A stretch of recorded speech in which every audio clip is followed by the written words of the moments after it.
پھر اگلا مسئلہ ہے علی من تجب، کس پر واجب ہوگا، کن لوگوں پر واجب ہوگا. اس کے بارے میں بھی نبی علیہ الصلوۃ والسلام کی طرف سے حضرات صحابہ نے واضح کر دیا کہ نبی علیہ السلام نے جو زکوٰۃ الفطر کو واجب کیا علی الصغیر والکبیر، چھوٹوں پر بھی بڑوں پر.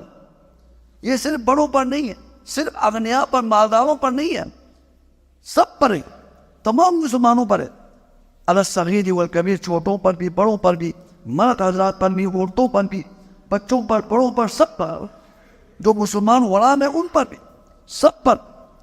اس کا جو مالک ہے، گھر کا سربراہ ہے، وہ اپنے تمام بیوی بچوں کی طرف سب کی طرف سے نکالے، سب کی طرف سے ایک سو، سب کی طرف سے ایک سو نکالے.